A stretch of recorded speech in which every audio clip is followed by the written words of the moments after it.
Hey, what's up everybody? BDL44 coming at you with another video. Alright. So, I think I'll jump straight into the Laker thing.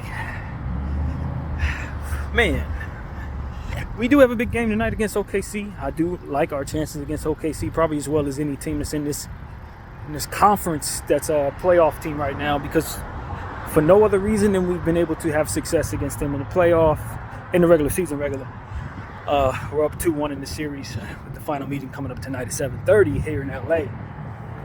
One of those games Josh Giddey did not play, and I'm very cognizant of how good Josh Giddey is, even though he's having a very down season. I think a lot of that has to do with the emergence of other guards, particularly the drafting of Cason Wallace and Isaiah Joe. They just don't really have a lot of minutes at that guard spot. You got Lou Dort still there, eating up minutes at the shooting guard position. And although Giddey can play some three, it's not necessary for him to play three on this team with J-Dub and Kendrick Williams and Ousmane Dang. It's just not enough minutes for all these players that they got. So it's a situation where you can't really play Giddey the 30 minutes that he probably would get if he played for, say, the Wizards or somebody like that. So he's a triple-double threat who can rebound the ball. He's damn near 7 feet at the point guard position. And so it's one of those situations where I know that he plays well against the Lakers.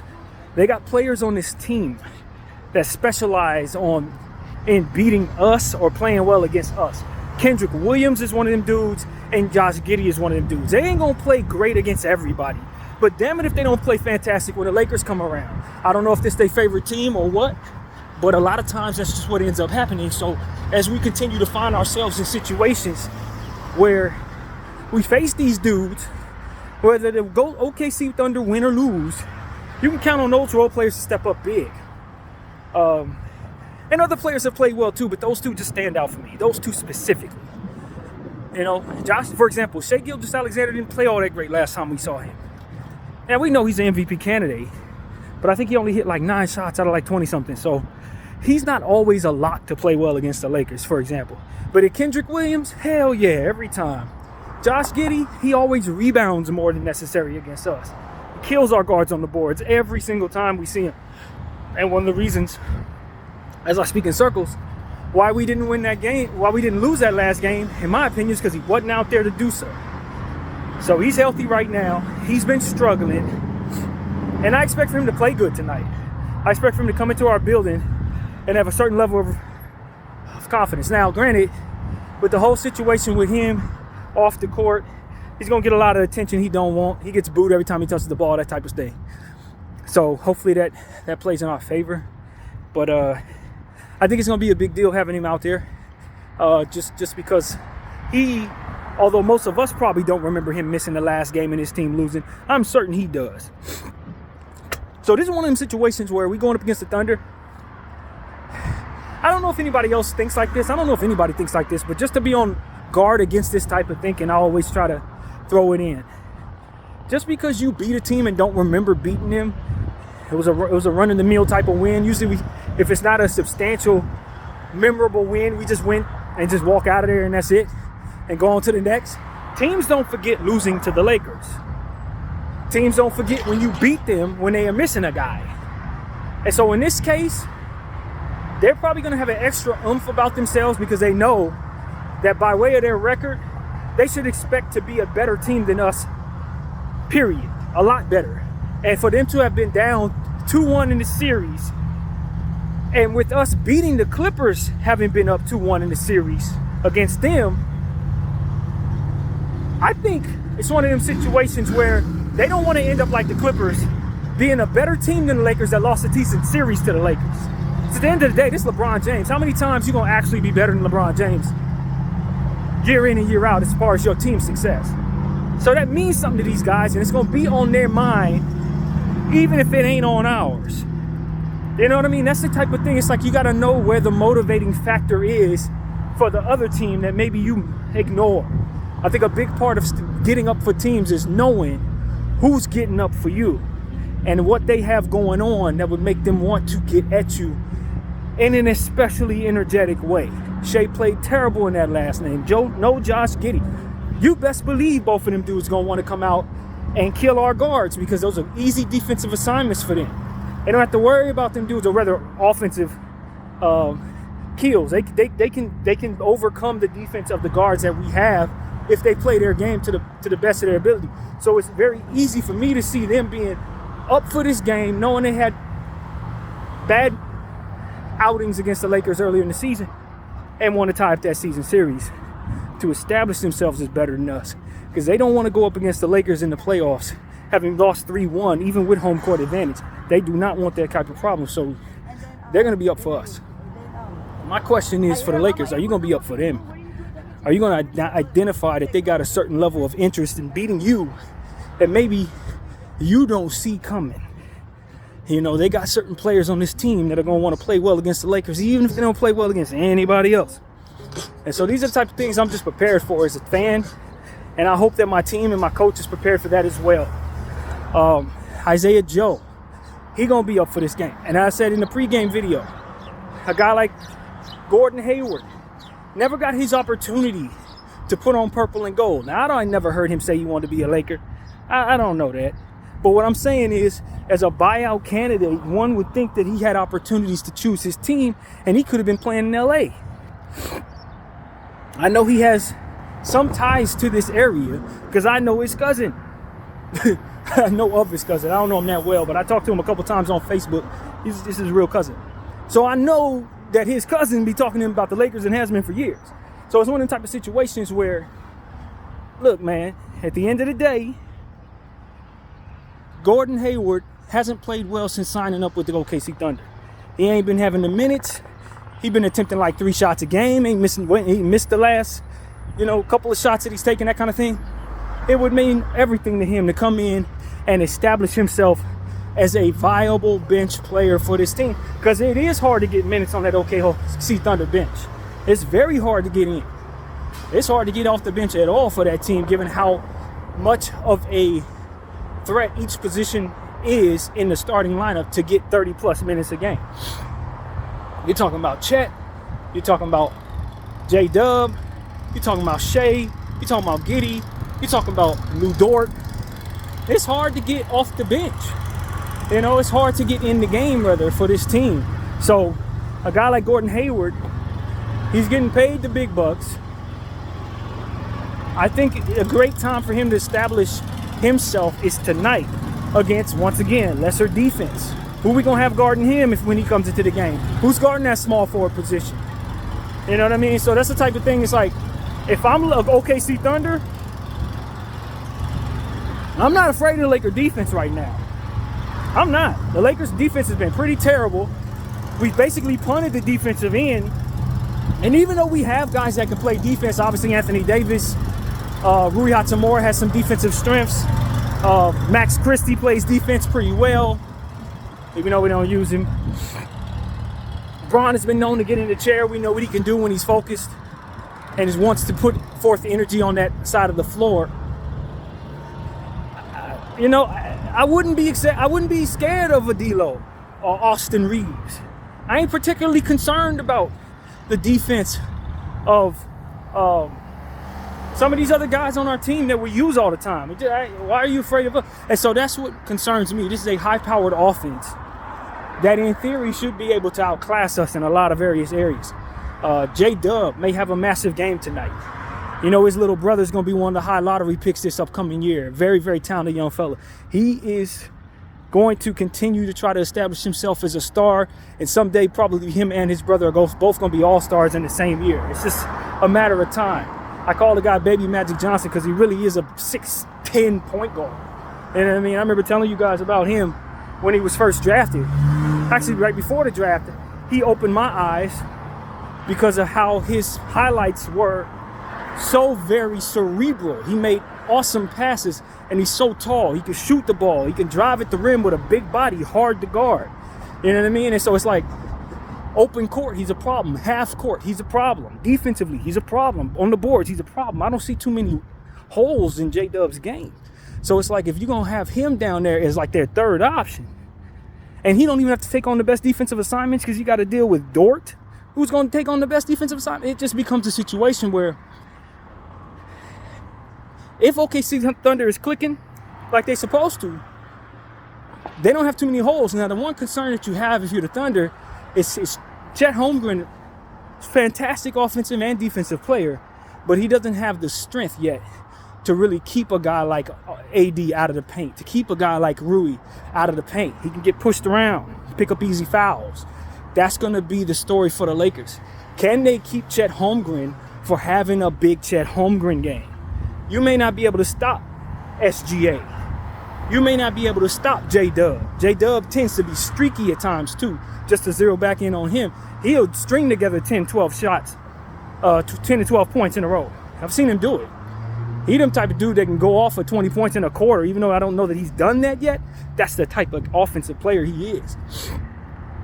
You're like, what the hell? How did he just do all that? And that's so, you may not be able to contain him, but you may, with AD being focused, and shame to hell for how he played against Jokic, he should be, in theory, awake for Chet. A guy that should be easier for him to guard, although nothing easy comes in. It's not easy, but it should be much better of a defensive matchup for him than Jokic, because Jokic has him by like 50 pounds or something like that. And Jokic's cerebral nature just makes it impossible for AD. But all in all, as I'm looking at this particular matchup tonight against the Thunder, I think our best bet is to lean into offense, try to outscore them. Now, I know that sounds crazy because they don't have scoring issues at all. They can go up to 150 points. But I do think that our best bet of stopping them is putting them in foul trouble, having them swiping at our players as they drive to the rim. Guys like Rui Hachimura, Austin Reeves, D'Lo Russell, getting to the rim. You know, D'Lo is an underrated finisher in the paint. He doesn't dunk the ball, but he rarely misses layups. I want more of him driving at the basket. I know that sounds crazy because he's not athletic. He can't beat somebody with a first step, etc. But if he's getting to the rim, he connects. And for that to be an issue of emphasis for us to where, you know, bringing in Spencer Dinwiddie, that's not a strength of his. Some of our other guys may not necessarily be a strength of theirs. You want to try to attack them at the rim and try to force them to foul you. And that's really what I see tonight. If you can get Chet in foul trouble, if you can get J-Dub in foul trouble, if you can get Giddey off the floor in foul trouble, that is good for us. Now, as I've said earlier today, and I'm going to say it again, and it's going to sound very contradictory to what it is my point just was, but you can't necessarily lay the ball up over the shot blocking presence of a Chet Holmgren. You can't exactly go to the rim soft and light against a Bismack Biyombo. So,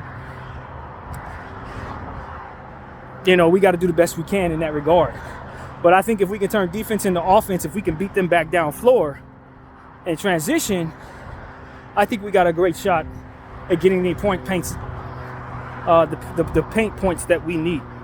Now, I do have my concerns overall about just how many stops we're going to get against this team, because they only had 6 turnovers in the previous game and they forced 22 just last night. Also, I didn't mention that they had that game last night because I didn't realize it was last night, to be honest with you. When I did homework on it, I didn't realize it was less than 6 hours or 7 hours before I made the video earlier this morning that they had finished that game.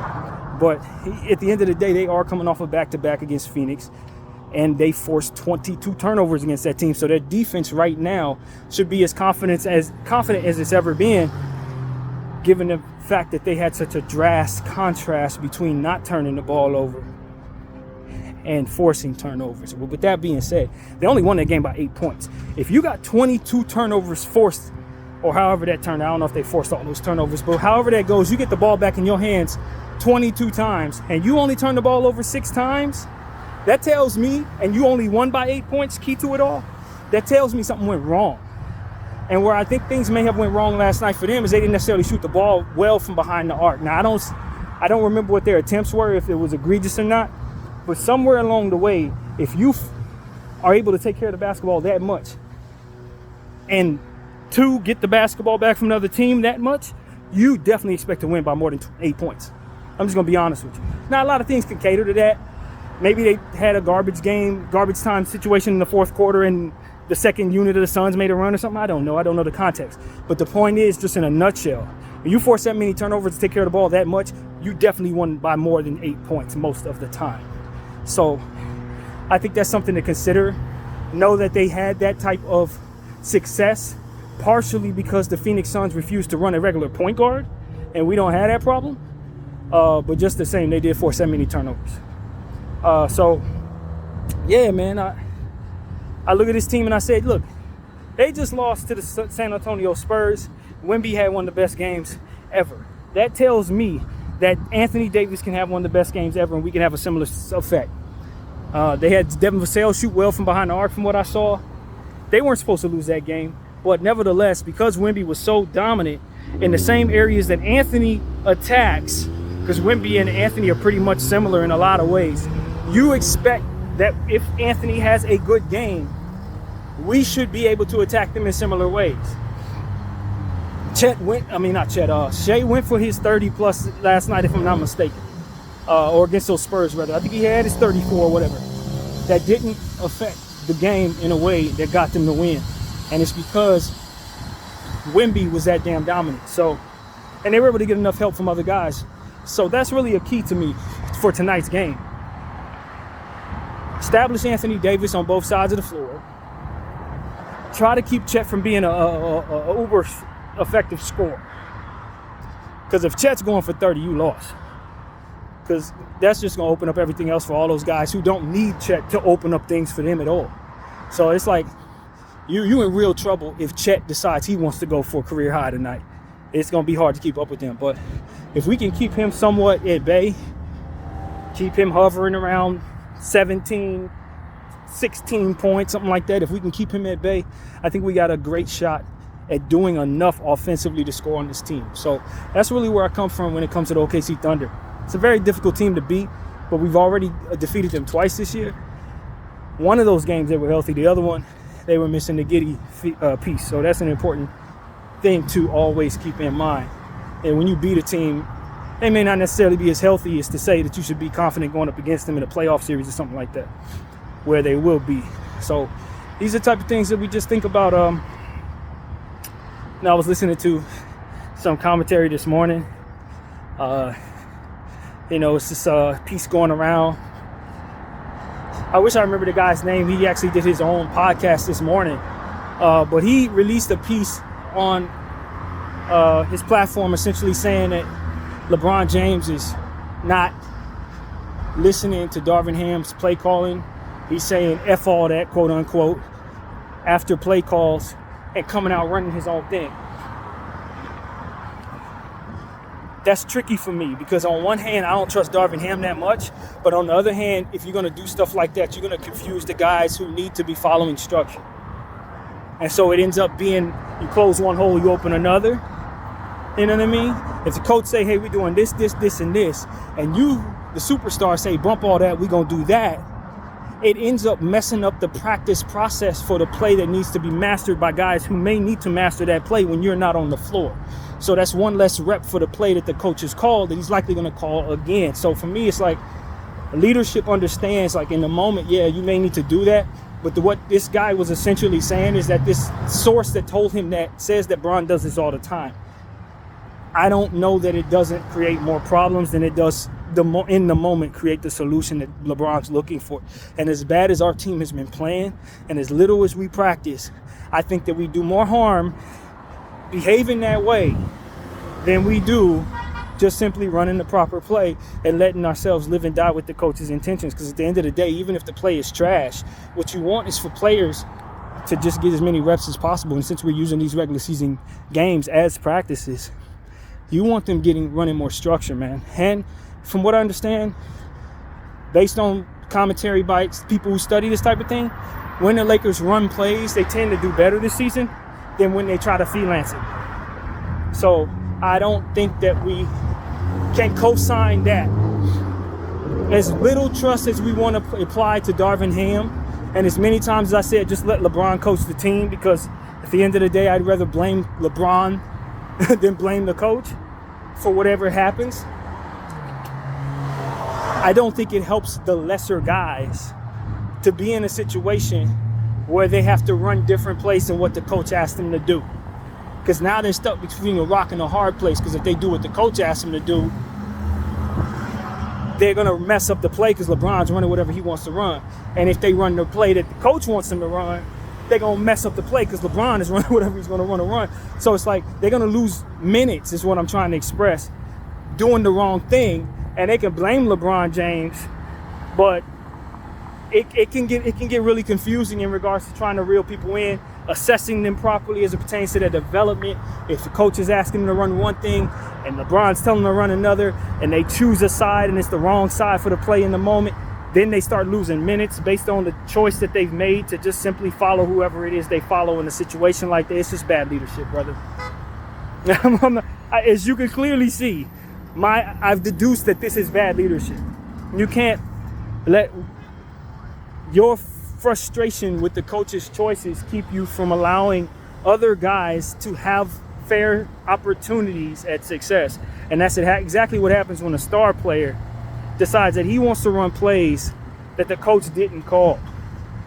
Because now you're putting those guys in a position to be judged on a curve that doesn't have anything to do with what the coach is actually asking them to do. And so it's like, did they execute LeBron's play properly? This type of stuff messes with guys' money. It has a trickle down effect that can really mess with them. And so that's why I just think you can lose a team when you don't consider those type of things, especially a guy like LeBron James, who's never had to worry about his minutes being cut, who's never had to worry about getting a contract, who's never had to worry about whether or not people are going to do what he says. I just think it's a lot to have forgotten about if you're in LeBron James's shoes, about what is necessary to keep other guys in positions to get what's best for them and develop properly.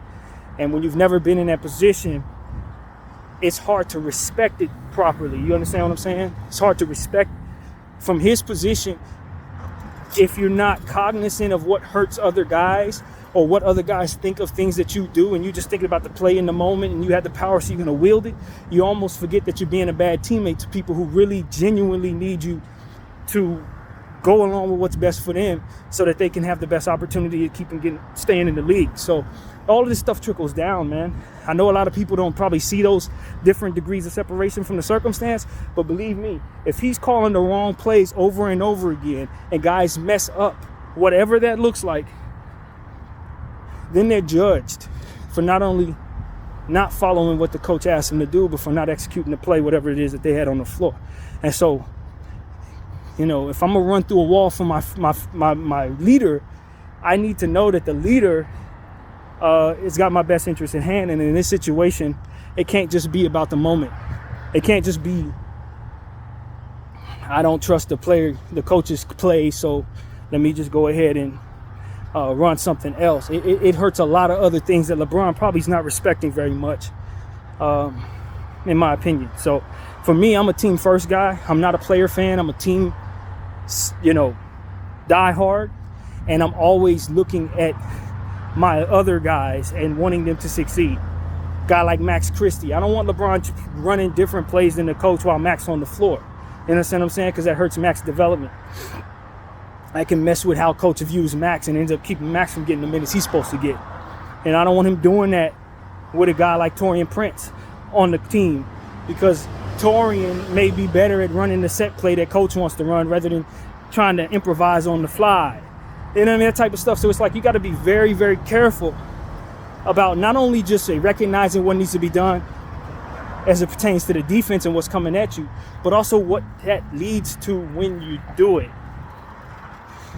And so if that report is true, I would say that it's a tough spot, because if you see something that the defense is doing and you know damn well the coach called something wrong for what it is that's coming at you, you would hope that the coach and the star player are on a string, and that the rookie coach would trust the super duper greatest player of all time's mind to call a better play than him.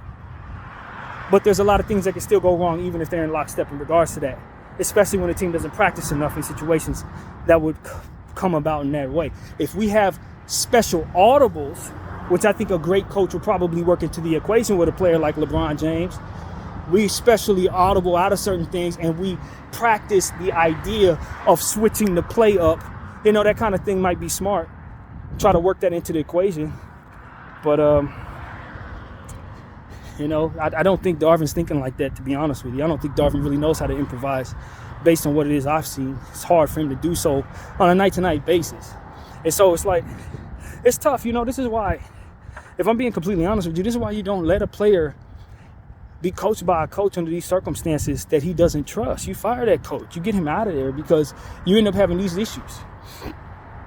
So what it really comes down to, you end up having these issues. And in having those issues, it is hard to judge other guys. It ain't just about the main character. You got to be able to have everybody working together in order to win. We referenced the Lakers from the past. Shaq and Kobe, they were the man. But you couldn't win the championship without the machine. You couldn't win the championship without Robert Horry. You couldn't win the championship without Samaki Walker. You know what I mean? So you need all, not just the higher level role players, but everybody to be on the same page so that your team can be in lockstep, especially going into the playoffs. And if you have a lack of trust between the stars and the coach, and it directly affects what's happening on the floor, then yeah, you're going to have some issues with the other guys. LeBron and AD going to be able to improvise very well. I can't guarantee you that Max Christie going to be able to improvise properly. And that's what ends up going wrong. Can't guarantee you that. And so for our team, we just got to be aware of that and be a good teammate to the lesser guys, man. I think the best legacy is the legacy where not only were you able to accomplish so much on the court, but everybody, when your career is over, have so much good to say about how you helped their careers. And not just by carrying the team, but how cognizant you were of what helped them and not doing things that hurt them just to benefit whatever you see. It can't just be about your bigger picture or even the smaller picture as it pertains to the play in front of you. Sometimes you just got to say, yo, if I call my own play right now, how's it going to affect this guy? How's it going to affect that guy? If he doesn't do the right thing, how does that mess things up? And that's where I want to see LeBron James grow from here, man. That's where I want to see him grow from here. Especially since I don't think he's retiring right now anyway. So there are ways for him to grow to be a better leader. And this is one right there. But, that's really all I got to say about that. I think the Los Angeles Lakers are in a tough spot. When you look what the Boston Celtics did to the Golden State Warriors yesterday, beating them by like 50 points, had as much as a 56-point lead or something like that. You just understand that when you break down the rosters that you're going up against. I'm not seeing a whole lot of overwhelming depth, but I do see a lot more talent in the starting lineups of these contenders.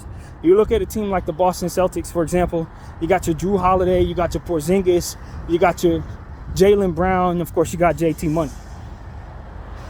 That's 4 high-level dudes, man. 4 very high-level dudes. You look at your Denver Nuggets. You got your Jokic, you got your Gordon, you got your Porter, you got your Murray, and then you got a guy like KCP who's won 2 championships in this league with us, and the Denver Nuggets. It's more talent there. You feel me? They got more talent in the starting lineup. So for us, it's like I trust my guys, Austin Reeves, D'Lo, Rui, Bron, and AD.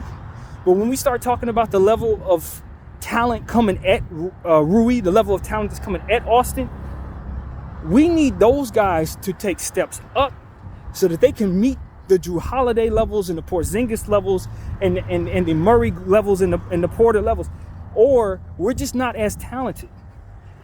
And so that's who needs to get better fast if we really want to be better than some of these teams that are going to be up against us.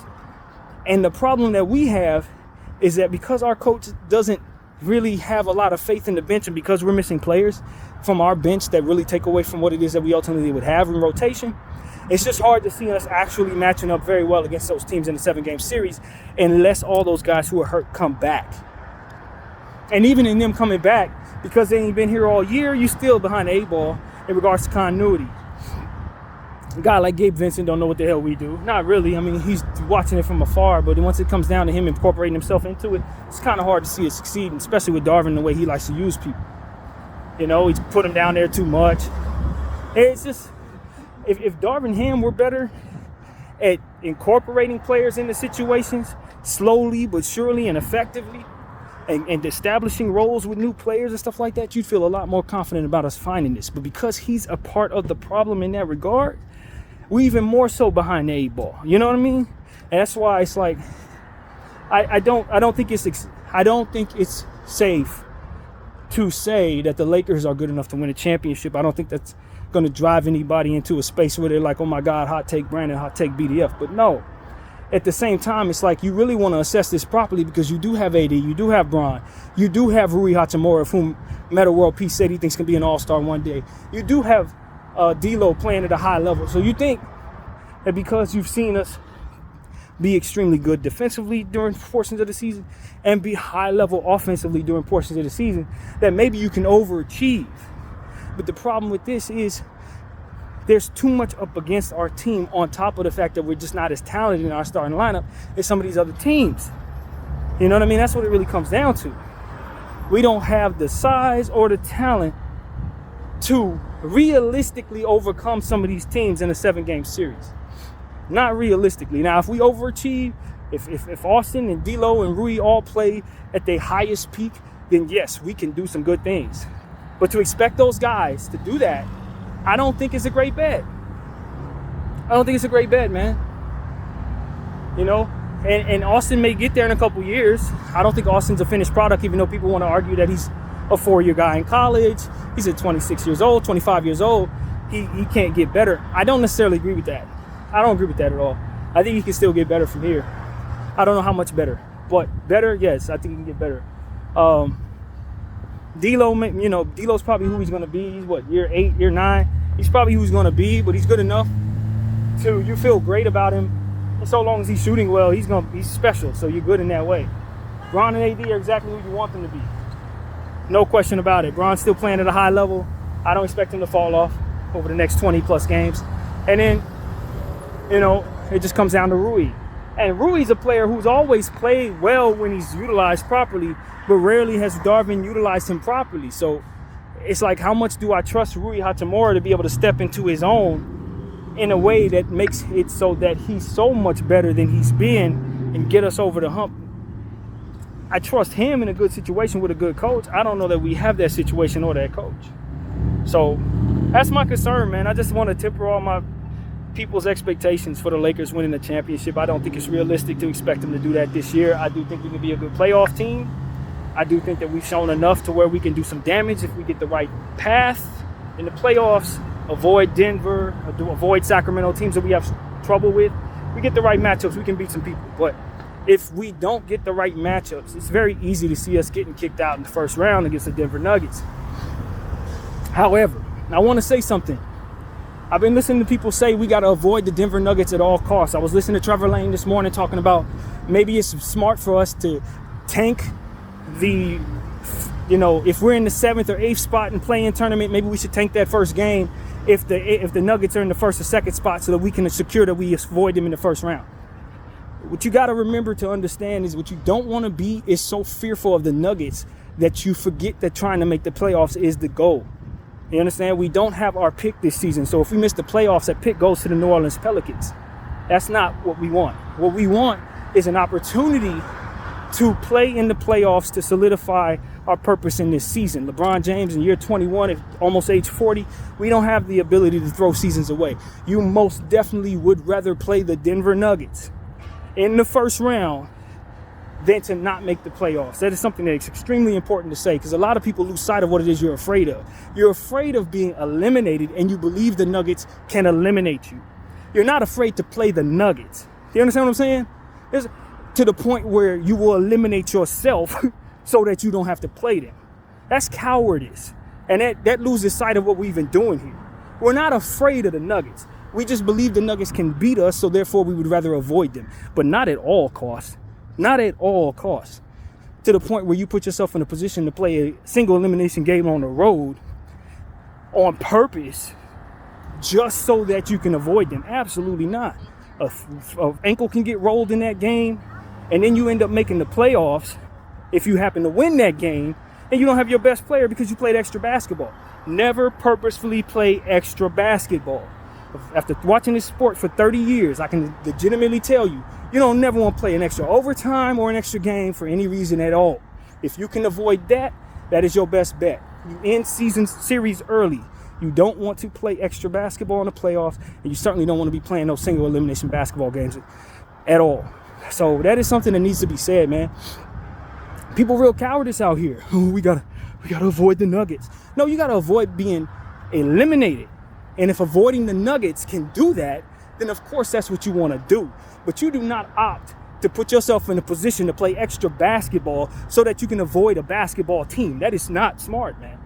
Because if you lose that single elimination basketball game, you ain't make the playoffs at all. And that is not the better path than getting eliminated by the Nuggets. Or more so, giving yourself an opportunity to go up against the Nuggets. It's not. You want to be there. So that's really what I want to say, man. I don't want people running with that. Like, we got to avoid the Nuggets at all costs. No, not at all costs. If it's feasible enough for us to do so, then you do so. But you definitely do not tank your single elimination basketball game to process a path away from the Nuggets. Or you're going to process yourself out of the playoff hunt. That's what you're going to do. So, understand what you're afraid of. It's getting eliminated, not of the Nuggets. If we got to face the Nuggets, we'll face the Nuggets. You understand what I'm saying? But as far as us just avoiding them at all costs and missing the playoffs and thinking that's a win, you ain't no Lakers saying nothing like that. You know what I'm saying? We ain't punks around here. So that's what I want to say to people, man. Enough of that garbage. I ain't afraid of the Nuggets. I just believe the Nuggets can eliminate us, so therefore I would rather avoid them. But I ain't going to avoid them at all costs. I ain't going to be missing the playoffs on purpose just to keep from playing them. Hell no.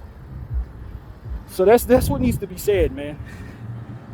Put on your big boy pants. If you're going to be a champion, you got to play the best. And just because you lost to a team a million times does not mean you were destined to lose to them necessarily going forward. That's fool's gold for them.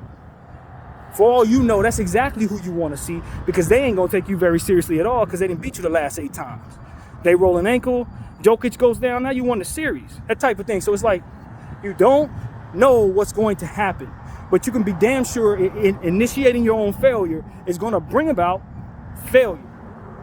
So don't initiate your own failure mentally, and you certainly don't do it strategically. BDL44, I thank you all for watching. I'm out.